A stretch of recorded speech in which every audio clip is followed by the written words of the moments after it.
Hey, this is RonnygoBOOM, and I'm here to show you a personalized entrance that will open to you but will kill everyone else. Let's show you how it works. So, here I am, running up to my base.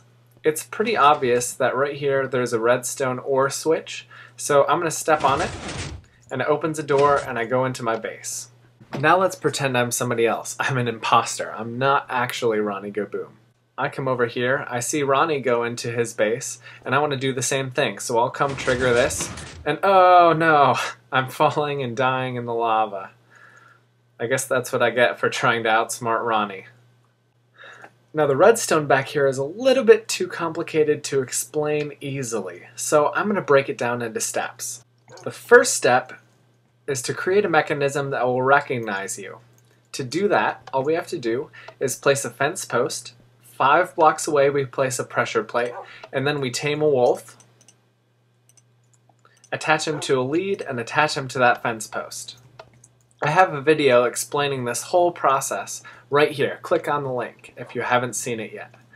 But basically, if I get within 20 blocks of him, he'll come and trigger that pressure plate. Now we run redstone to that pressure plate,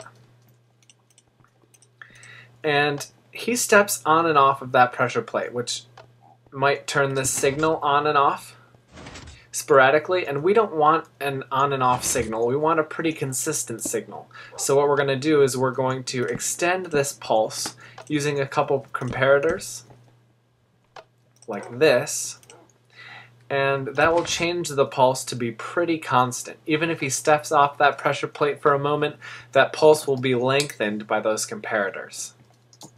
So let's go to the next. Over here I have a bridge.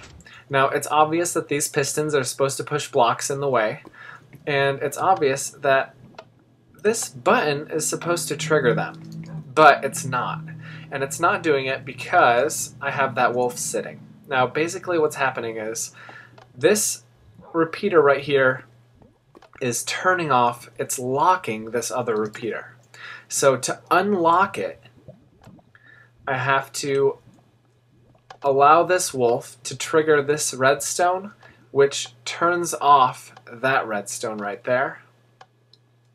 And when that happens, oh, it looks like I'm going to have to extend this signal, doesn't it? So that's easy fix. All you have to do is add a couple comparators. The more you add, the longer the signal will be extended. So that should work just fine. Now that my wolf is coming to me, that repeater right there is no longer locked, so when I hit this button, when I hit this button, I don't have a very long time. But when I hit the button, it finally works. We better extend this one too. And that's easy enough to do. So when I hit this button, the drawbridge works. Great. Now we're going to use that exact same concept over here. We still have a lava pit. We can't see it right now. There it is. There's the lava pit. Except for this time, that lava pit won't trigger unless we hit that button. So we hit that button, fall in a lava pit. Awful. But what we really want to do is we want to get into the base over here. So we run the same sort of thing with the redstone. This button will affect this torch, which will affect this repeater and these pistons. So great, it works, it pulls back. But this time we want it to shut off the trap when we have that wolf running. So what we do is we turn on the wolf, we have him stand. Now when we're over here, he's going to trip that redstone, which will affect this repeater right here, turning it on, locking this repeater. So this time when we hit it, that one doesn't go. We do the opposite thing over here just by inverting the signal, and we have a repeater lock over here as well.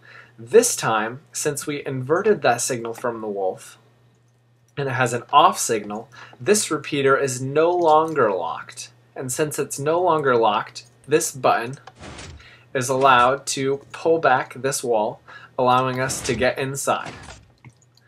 And that's great. That is the entire mechanism that we have over here.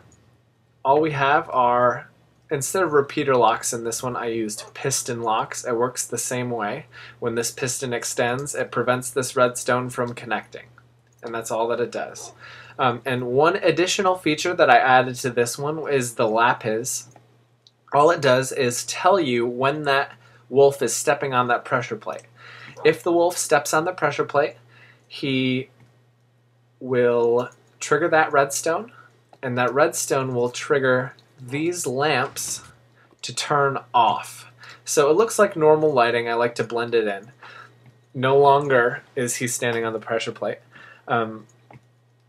Those lamps are turned on, meaning the wolf is not standing on the pressure plate. I have it inverted, but as soon as you get close enough, those lights will turn off, indicating that your wolf is standing on the pressure plate and you're okay to go. Because now that we know we're okay to go, we can go great into our base. If those lights still remain on, it's a good idea to wait until they turn off, unless you want to die in that lava trap. Thanks for watching, everybody. If you have any questions, let me know. I have a lot more ideas, and I actually have another cool proximity trap to show you next, but we'll look at that next time. Thanks for watching. If you'd like to see more, subscribe to my channel or click on one of these videos.